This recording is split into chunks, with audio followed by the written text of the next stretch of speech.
नमस्कार दोस्तों, 3 जनवरी 2026 रात के लगभग 2 बजे फ्लोरिडा में पर्दों से ढका हुआ एक कमरा, अंधेरे में सिर्फ स्क्रीन्स की रोशनी और उन स्क्रीन्स के सामने बैठा है दुनिया का सबसे पावरफुल आदमी, US president Donald Trump. Trump screen पर देखते हुए पॉपकॉर्न नहीं खा रहे हैं, ना ही वो कोई मूवी देख रहे हैं, बल्कि वो अपनी आर्मी को एक लाइव फीड पर हजारों मील दूर एक घर पर धावा बोलते हुए देख रहे हैं। ये घर वेनेजुएला की राजधानी काराकस में है और इस घर में सो रहे हैं वेनेजुएला देश के प्रेसिडेंट निकोलस मादुरो। गहरी नींद में सोते हुए ये इस बात से अनजान है कि कुछ ही मिनटों में इन्हें किडनैप किया जाने वाला है।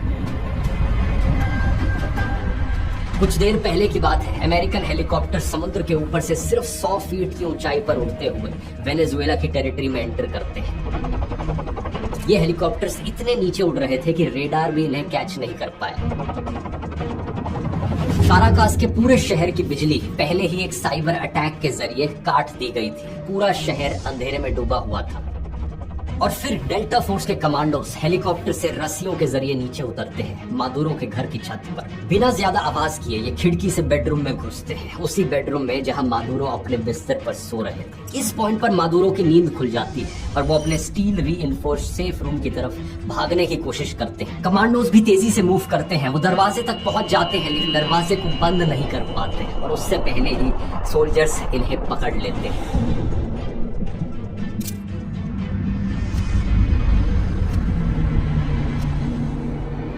सिर्फ 5 मिनट के अंदर अंदर देश के प्रेसिडेंट अमेरिकन फोर्सेस के कब्जे में आ गए। डोनाल्ड ट्रंप बाद में फॉक्स न्यूज पर कहते हैं, it was just like watching television. You would have seen what happened. I mean, I watched it literally like I was watching a television show. मुझे ऐसा लग रहा था कि मानो मैं टीवी देख रहा, लेकिन ये कोई टीवी शो नहीं था। ये था मॉडर्न हिस्ट्री का सबसे चौंकाने वाला मिलिट्री ऑपरेशन, जिसमें अमेरिका ने एक सॉवरन कंट्री के इलेक्टेड प्रेसिडेंट को उसके ही घर से किडनैप कर लिया। Late last night and early today, at my direction, conducted an extraordinary military operation to bring outlaw dictator Nicolas Maduro to justice. अगले दिन सुबह जब ये खबर न्यूज चैनल्स पर आती है तो पूरी दुनिया दंग रह जाती है। Venezuela's long-time president is out of power. In a midnight operation called Absolute Resolve, the US arrested Nicolas Maduro from the heart of Caracas. सबके मन में 2 सवाल उठते हैं। पहला, अमेरिका ने आखिर ऐसा किया क्यों? और दूसरा, क्या इतना ही आसान है अमेरिका के लिए किसी दूसरे देश के प्रेसिडेंट या प्राइम मिनिस्टर को किडनैप कर लेना? अगर हाँ, तो इंटरनेशनल ऑर्डर का क्या होगा? क्या दुनिया के बाकी सभी देशों को अब से इसी डर में जीते रहना पड़ेगा?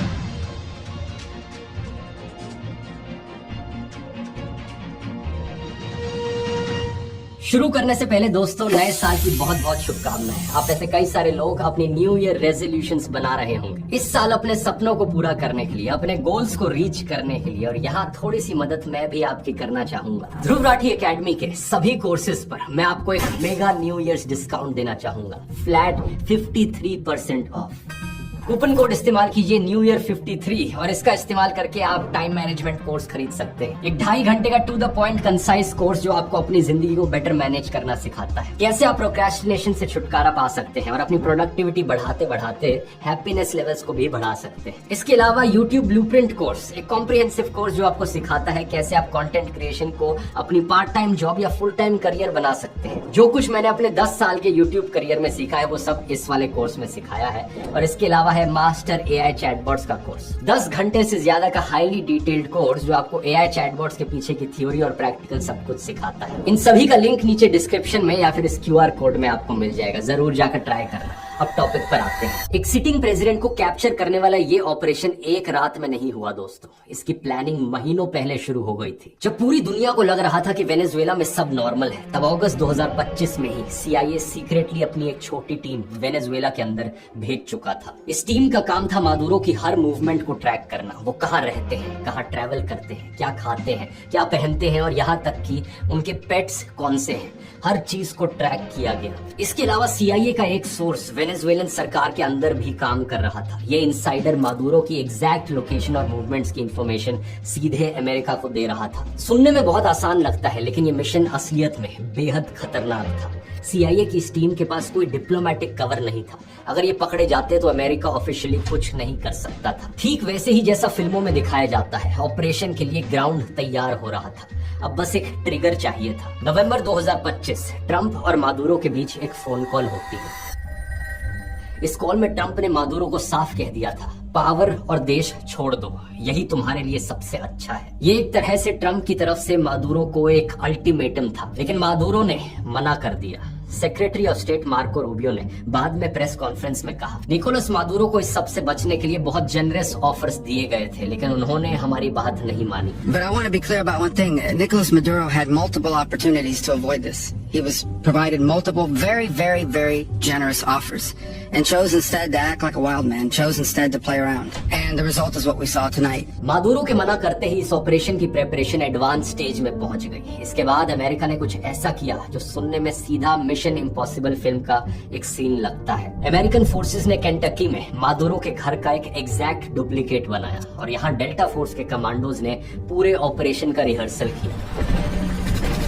इसके साथ ही अमेरिका ने वेनेजुएला के आसपास अपने fighter jets, navy special operations aircraft और रीपर ड्रोन्स डिप्लॉय कर दिए। दिसंबर की शुरुआत में व्हाइट हाउस को लगा कि मादुरो के सपोर्ट सिस्टम में दरारें आ रही हैं, लेकिन ये बात गलत साबित हुई। इसके बाद 25 दिसंबर क्रिसमस का दिन ट्रंप ने ऑपरेशन की फाइनल मंजूरी दे दी। क्रिसमस हॉलीडेज में ऑपरेशन की टाइमिंग को इसलिए चुना गया क्योंकि वेनेजुएलन मिलिट्री के बहुत सारे जवान छुट्टी पर होते हैं इस समय। लेकिन इसी बीच एक प्रॉब्लम भी आई है। वेनेजुएला में मौसम खराब था, इसके कारण ऑपरेशन को कई दिनों तक स्टैंड बाय पर रखना पड़ा और अमेरिका सही कंडीशंस का इंतजार करता रहा। आखिरकार 2 जनवरी 2026 को वेदर थोड़ा क्लियर हुआ और रात के 10:46 पर ट्रंप ने फाइनल गो अहेड दे दिया और इसके बाद शुरू हुआ एक ऐसा ऑपरेशन जो दुनिया में कभी नहीं देखा गया है। ट्रंप के ऑर्डर के बाद 20 अलग अलग बेसिस से 150 से ज्यादा अमेरिकन मिलिट्री हवाई जहाजों ने उड़ान भरी।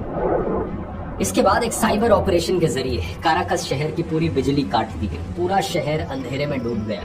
लोगों को समझ नहीं आया कि हो क्या रहा है और फिर एयर स्ट्राइक्स की गई। काराकस के आसपास के रेडार और एयर डिफेंस सिस्टम्स को डिस्ट्रॉय कर दिया गया ताकि हेलीकॉप्टर्स के लिए रास्ता और ज्यादा साफ हो सके। इसमें 40 लोगों की मौत हुई दोस्तों। और इसी बीच अमेरिकन हेलीकॉप्टर समुद्र के ऊपर सिर्फ 100 फीट की ऊंचाई पर उड़ते हुए काराकस की तरफ आगे बढ़े।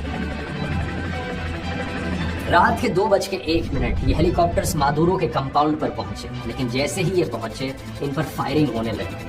एक हेलीकॉप्टर हिट हुआ लेकिन उड़ता रहा। इसी बीच डेल्टा फोर्स के कमांडोज एक धमाके के साथ बिल्डिंग में अंदर घुसे और 3 मिनट के अंदर अंदर मादुरो की लोकेशन तक पहुंच गए। इस वक्त मादुरो अपनी बीवी सिलिया फ्लोरेस के साथ सो रहे थे। कमांडोज को देखकर वो अपने स्टील रीइंफोर्स्ड सेफ रूम की तरफ भागे, लेकिन सोल्जर्स ने उन्हें पहले ही पकड़ लिया। बिल्डिंग में घुसने के सिर्फ 5 मिनट के अंदर अंदर मादुरो डेल्टा फोर्स के कब्जे में थे। यहाँ से उन्हें हेलीकॉप्टर के जरिए USS आइवो जीमा पर ले जाया गया। वहां से उन्हें क्यूबा में US के ग्वांतानामो बे मिलिट्री बेस पर ले जाया गया और फिर एक प्लेन के जरिए सैटरडे शाम को मादुरो को न्यूयॉर्क के Stewart air national guard base पर ले जाया गया। मादुरो की ये फोटोज बाद में पब्लिकली रिलीज की गई। एक दूसरे देश का प्रेसिडेंट चेन्स में अमेरिकन मिट्टी पर था, लेकिन सवाल ये था कि आखिर अमेरिका ने ऐसा किया क्यों। ट्रम्प सपोर्टर्स कहते हैं कि मादुरो एक डिक्टेटर था, इसलिए डेमोक्रेसी लाने के लिए ये किया गया, ह्यूमन राइट्स के लिए ये किया गया। ट्रम्प खुद कहते हैं कि ड्रग ट्रैफिकिंग की वजह से ऐसा किया गया, लेकिन असली वजह है यहाँ पर दोस्तों ऑयल, सीधा सीधा कहा जाए तेल। Oil, Venezuelan oil. We would have taken it up. We have the greatest oil companies in the world. इस ग्राफ को देखिए, वेनेजुएला के पास दुनिया में सबसे ज्यादा क्रूड ऑयल के प्रूवन रिजर्व्स हैं, 303 बिलियन बैरल्स ऑफ ऑयल। ये सऊदी अरेबिया, ईरान और यहाँ तक कि खुद अमेरिका जैसे किसी भी बड़े ऑयल प्रोड्यूसिंग देश से ज्यादा है। When I left, Venezuela was ready to collapse. We would have taken it up. We would have gotten all that oil. It would have been right next door. But now we're buying oil from Venezuela. लेकिन इसका इतिहास ज्यादा पुराना नहीं है। साल 1922 की बात है जब वेनेजुएला में ऑयल मिला था और 1929 तक वेनेजुएला दुनिया का दूसरा सबसे बड़ा ऑयल प्रोड्यूसर बन गया था। इसके बाद अमेरिकन ऑयल कंपनीज बड़े पैमाने पर वेनेजुएला में ऑपरेट करने लगी। सबको वेनेजुएला का ऑयल चाहिए था क्योंकि वेनेजुएला का ऑयल थोड़ा सा अलग है। ये काफी भारी और सावर होता है बाकियों के कंपैरिजन में, जिससे डीजल, एसफॉल्ट और फैक्ट्रीज के लिए फ्यूल बनता है। जबकि अमेरिका का जो खुद का अपना क्रूड ऑयल है उसे लाइट और स्वीट कहा जाता है, जो सिर्फ पेट्रोल बनाने के काम आता है। साल 1970s तक आते आते अमेरिका की ज्यादातर रिफाइनरी स्पेशली वेनेजुएलन ऑयल के लिए बनाई गई थी। फिर 1976 में वेनेजुएला ने अपनी खुद की ऑयल कंपनी PDVSA बनाई। इस वक्त तक अमेरिका को वेनेजुएला से कोई प्रॉब्लम नहीं थी, यहाँ तक 1963 में प्रेसिडेंट जॉन एफ कैनेडी ने वेनेजुएलन प्रेसिडेंट को America's best friend in South America तक कहा था। प्रॉब्लम तब शुरू हुई जब साल 1999 में ह्यूगो चावेज वेनेजुएला के प्रेसिडेंट बने और 2000s में उन्होंने अपनी ऑयल इंडस्ट्री को नेशनलाइज कर दिया।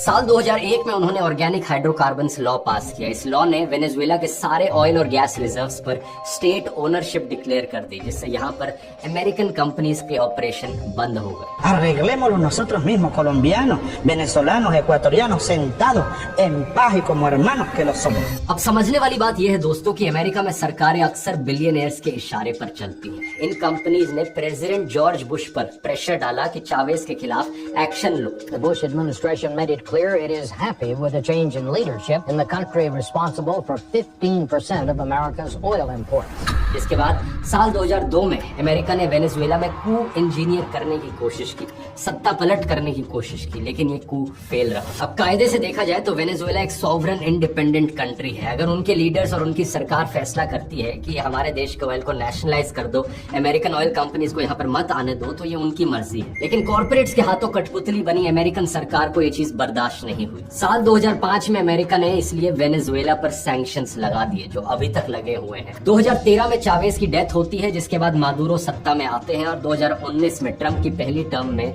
ये जो वेनेजुएला की खुद की नेशनल ऑयल कंपनी है PDVSA, इसके सारे क्रूड एक्सपोर्ट्स ब्लॉक कर दिए गए थे। अमेरिका ने बाकी देशों पर प्रेशर डाला कि वेनेजुएला से ऑयल मत खरीदो। आज वेनेजुएला सिर्फ 1 million barrels per day produce करता है, जो ग्लोबल प्रोडक्शन का सिर्फ 0.8% है। लेकिन असली बात यह है कि वेनेजुएला के पास अभी भी 303 बिलियन बैरल्स के प्रूवन रिजर्व्स हैं, जो दुनिया के टोटल रिजर्व्स का 1/5 है। इस चीज का सबसे बड़ा सबूत कि ट्रंप ने ये सब ऑयल के लिए किया, ये उनकी खुद की बातों में है, क्योंकि ऑपरेशन के अगले ही दिन जानते हो ट्रंप ने क्या कहा? It was the greatest theft in the history of America. They took oil away from us. Nobody has ever stolen our property like they have. They took our oil away from us. उन्होंने इस चीज को चोरी कहा कि Venezuela American oil companies को तेल नहीं लेने दे रहा, ये चोरी है। अनाउंस करते हैं ट्रंप इसके बाद कि अमेरिकन ऑयल कंपनीज वेनेजुएला जाएंगी, बिलियंस इन्वेस्ट करेंगी और इंफ्रास्ट्रक्चर को रीबिल्ड करेंगी। And the oil companies are going to go in and rebuild this system. They're going to spend billions of dollars. अब कोई जरा इनसे पूछो ये चोरी कैसे हुई? वेनेजुएला का ऑयल तो वेनेजुएला का था ना, उन्होंने अपने रिसोर्सेज पर कंट्रोल लिया, तो ये चोरी कैसे हुई? असल में ट्रंप को पता है कि अमेरिकन रिफाइनरीज को वेनेजुएलन हैवी क्रूड चाहिए। चाइना अभी वेनेजुएला का 68% ऑयल खरीद रहा है और ये अमेरिका को बर्दाश्त नहीं हो रहा है। अब दूसरी तरफ ट्रंप ने जो ऑफिशियल जस्टिफिकेशन दी मादुरो को इस तरीके से पकड़ने की, वो है ड्रग ट्रैफिकिंग। मादुरो और उनकी वाइफ सिलिया फ्लोरेस को सदर्न डिस्ट्रिक्ट ऑफ न्यूयॉर्क में इंडाइक्ट किया गया है। उनके खिलाफ चार्जेस में narco terrorism conspiracy, cocaine importation conspiracy और वेपन्स चार्जेस शामिल हैं। ऑफिशियली जो केस मादुरो पर लगाया जा रहा है वो ये है कि 1999 से Maduro international drug trafficking organisations के साथ मिलकर अमेरिका में ड्रग्स स्मगल कर रहे थे। ये सुनने में बहुत सीरियस एलिगेशन लगता है, लेकिन जब आप फैक्ट्स देखोगे तो ये पूरी कहानी बदल जाती है। एक्सपर्ट्स के मुताबिक वेनेजुएला कोई मेजर ड्रग प्रोड्यूसर है ही नहीं है, ये एक माइनर कोकेन ट्रांजिट कंट्री है। और सबसे बड़ी बात यह है कि जो कोकेन वेनेजुएला से होते हुए गुजरता है वो ज्यादातर यूरोप में जाता है, अमेरिका में नहीं। न्यूयॉर्क टाइम्स की रिपोर्ट के मुताबिक अमेरिका जाने वाला ज्यादातर कोकेन कोलंबिया, ग्वाटेमाला, मेक्सिको होते हुए पैसिफिक रूट से आता है और वेनेजुएला की पैसिफिक कोस्ट है ही नहीं। इंडाइटमेंट में क्लेम किया गया है कि 2020 तक वेनेजुएला वेनेजुएला से हर साल 200 से 250 मैट्रिक टन कोकेन शिप होता था। अब इस नंबर को अगर आप कंपेयर करो तो 2018 में सिर्फ ग्वाटेमाला से 1400 मैट्रिक टन कोकेन गुजरता था। ये वेनेजुएला के कंपैरिजन में कई गुना ज्यादा है। तो अगर ड्रग ट्रैफिकिंग इतनी बड़ी प्रॉब्लम थी तो अमेरिका ने वेनेजुएला को क्यों अटैक किया, ग्वाटेमाला को क्यों नहीं अटैक किया? इसके अलावा ट्रम्प कहते हैं कि ये ऑपरेशन अमेरिकन को मारने वाले ड्रग्स के खिलाफ है, लेकिन अमेरिका में जानते हो ज्यादातर ओवरडोज की जो डेथ्स होती हैं वो किसकी वजह से होती हैं? फेंटानिल की वजह से। इससे हर साल हजारों लोग मारे जाते हैं अमेरिका में, लेकिन फेंटानिल वेनेजुएला से नहीं आता बल्कि मेक्सिको से आता है। मेक्सिको में ये ड्रग चाइना से आने वाले केमिकल से बनाया जाता है। वेनेजुएला का फेंटानिल ट्रेड में कोई नोन रोल नहीं है। तो अगर ट्रम्प सच में ड्रग डेथ्स को रोकना चाहते थे, सवाल फिर से वही है, वेनेजुएला को क्यों टारगेट किया गया? इस ऑपरेशन से 3 दिन पहले मादुरो ने एक इंटरव्यू दिया था। इसमें उन्होंने कहा था कि अमेरिका उन पर वेपन्स ऑफ मास डिस्ट्रक्शन होने या न्यूक्लियर वेपन्स डेवलप करने का कोई आरोप नहीं लगा सकता, इसलिए उसने ड्रग्स का झूठा आरोप इन्वेंट कर दिया। असल में मादुरो इराक वॉर की तरफ इशारा कर रहे थे। साल 2003 में जब अमेरिका ने इराक पर हमला किया तो बहाना दिया गया कि इराक के पास न्यूक्लियर वेपन्स हैं, वेपन्स ऑफ मास डिस्ट्रक्शन है, इसलिए ये हमला जरूरी है। Weapons of mass destruction. Saddam Hussein and his sons must leave Iraq within 48 hours. लेकिन सच बात ये थी कि इराक के पास कभी न्यूक्लियर हथियार थे ही नहीं और इस वॉर में लाखों लोग मारे गए।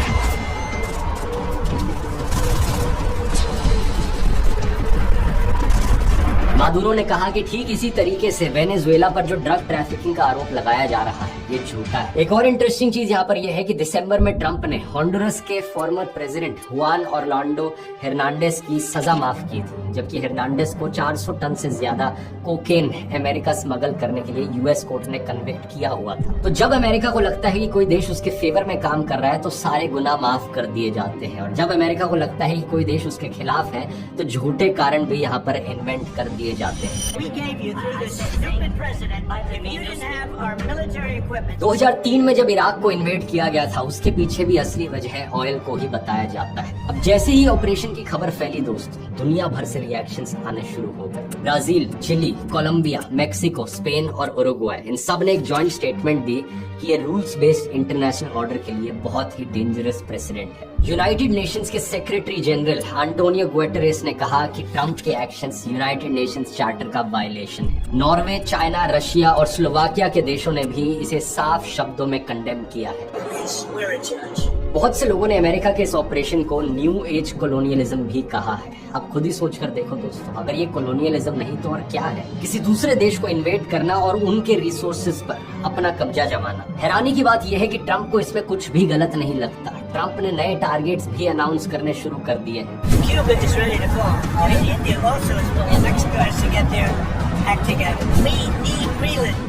वेनेजुएला के सुप्रीम कोर्ट ने वाइस प्रेसिडेंट डेल्सी रोड्रिगेज को इंटरिम प्रेसिडेंट बना दिया, लेकिन ट्रंप ने उन्हें भी धमकी दे डाली। ट्रंप को उम्मीद थी कि रोड्रिगेज कोऑपरेट करेंगी, लेकिन ऑपरेशन के कुछ ही घंटों बाद रोड्रिगेज ने पब्लिकली इसे रिजेक्ट कर दिया। उन्होंने इस ऑपरेशन को एक सैवेज अटैक बताया। We condemn this brutal, savage form of aggression against our people. Venezuela के बाद ट्रंप ने कोलंबिया, क्यूबा और मेक्सिको को भी धमकी दी है। कोलंबिया के बारे में तो ट्रंप ने साफ कह दिया कि वहां भी वेनेजुएला जैसा ऑपरेशन हो सकता है। इसके अलावा ट्रंप ने एक बार फिर से ग्रीनलैंड पर कब्जा जमाने की पुरानी बात को रिपीट भी किया। और सिर्फ इतना ही नहीं, ट्रंप ने इंडिया को भी धमकी दी है कि अगर इंडिया रशियन ऑयल खरीदना बंद नहीं करता तो टैरिफ्स और बढ़ा दिए जाएंगे। I spoke with Prime Minister Modi of India. Just continue to pay massive tariffs. इस सब के बीच ना तो हमारे 56 इंच वाले प्रधानमंत्री मोदी की, ना ही लेजर आई वाले हमारे फॉरेन मिनिस्टर जयशंकर की हिम्मत हुई है ट्रंप को साफ शब्दों में कंडेम करने की। देखकर लगता है कि वो भी डोनाल्ड ट्रंप के सामने एक डरपोक बिल्ली की तरह बन गए।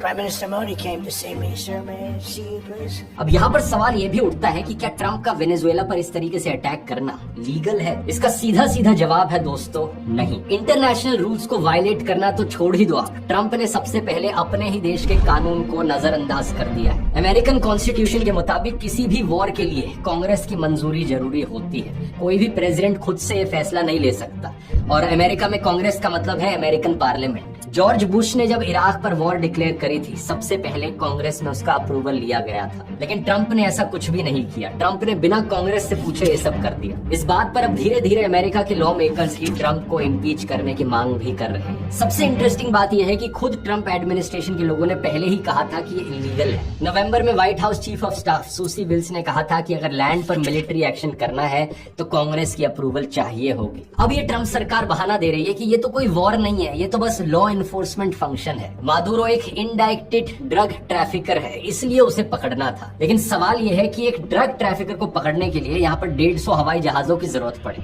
एयर स्ट्राइक्स करनी पड़े जिनमें 40 लोग मर जाए, पूरे शहर पर साइबर अटैक करना पड़े पूरे शहर की बिजली काटने के लिए। क्या ये सब सिर्फ लॉ इन्फोर्समेंट है? यूनाइटेड नेशंस चार्टर का आर्टिकल 2(4) साफ कहता है कि कोई भी देश दूसरे देश के खिलाफ मिलिट्री फोर्स यूज नहीं कर सकता। हर देश की सॉवरेनिटी की रिस्पेक्ट करना जरूरी है और ट्रंप ने इसे सीधे तौर पर वायलेट किया है। इसलिए यूनाइटेड नेशंस का सिक्योरिटी काउंसिल अमेरिका पर सैंक्शंस लगा सकता है, लेकिन दिक्कत यह है कि इस सिक्योरिटी काउंसिल में अमेरिका के पास खुद वीटोइंग की पावर है, तो खुद अमेरिका के लिए यहाँ पर कोई अकाउंटेबिलिटी नहीं है। ट्रंप जैसे लोगों को लगता है कि दुनिया में रूल्स सिर्फ उन देशों के लिए हैं जो कमजोर हैं, बाकी ये लोग जिनके पास ताकत है वो अपनी मन मर्जी चला सकते हैं। इनको लगता है कि अगर आप दुनिया की सबसे बड़ी मिलिट्री हो और कानून आप बनाते हो तो फॉलो करो ना करो ये आपकी मर्जी। यही है इनके हिसाब से दुनिया का नया वर्ल्ड ऑर्डर। लेकिन ऐसा वर्ल्ड ऑर्डर दुनिया के सभी देशों के लिए बहुत खतरनाक है, क्योंकि अगर अमेरिका ये कर सकता है तो कल को चाइना बोलेगा कि मैं भी ये कर सकता हूँ, कल को रशिया बोलेगा मैं भी ये कर लेता हूँ। हर बड़ा देश हर छोटे देश पर अपनी मनमानी करने की सोचेगा। इस तरीके से अगर दुनिया आगे बढ़ती रही तो फिर से वर्ल्ड वॉर की स्थिति आ जाएगी। मादुरो एक अच्छे लीडर थे या नहीं, एक डिक्टेटर थे या नहीं, उन्होंने कितना अत्याचार किया अपने लोगों पर, ये सब अलग सवाल है। लेकिन एक सॉवरन कंट्री के प्रेसिडेंट को बिना किसी इंटरनेशनल प्रोसेस के रात के अंधेरे में उनके ही घर से उठा लेना, और वो भी सिर्फ उस देश के रिसोर्सेज पर कब्जा जमाने के लिए, ये कोई जस्टिस नहीं है। इस सब के बीच दोस्तों यहाँ पर एप्स्टीन फाइल्स का एक और कारण भी बताया जा रहा है। कुछ ही दिन पहले एप्स्टीन फाइल्स रिलीज हुई जिनमें ट्रंप का नाम बार बार देखा गया। ट्रंप पर सीधे तौर पर रेप करने के आरोप लग रहे हैं और इसके सबूत भी साफ मिल रहे हैं। इसलिए कई लोगों का मानना है कि वेनेजुएला में ये ऑपरेशन करने के पीछे एक और कारण ये एप्स्टीन फाइल्स थी। ट्रंप बड़े डेस्परेटली चाहते हैं कि मीडिया में इस सब की बात ना हो, उनके ऊपर जो रेप के आरोप लग रहे हैं उस सब की बात ना हो और किसी न किसी तरीके से लोगों का ध्यान भटकाया जा सके। लेकिन आप चिंता मत करो, आपका ध्यान मैं भटकने नहीं दूंगा। आप एप्स्टीन फाइल्स की पूरी कहानी यहाँ क्लिक करके जान सकते हो एग्जैक्टली क्या क्या आरोप ट्रंप पर लगे हैं। बहुत ही खौफनाक कहानी है, यहाँ क्लिक करके देख सकते हैं। ध्रुव राठी एकेडमी पर न्यू ईयर सेल का फायदा उठाना मत भूलना। कूपन कोड है न्यू ईयर 53, लिंक डिस्क्रिप्शन में मिल जाएगा। बहुत बहुत धन्यवाद।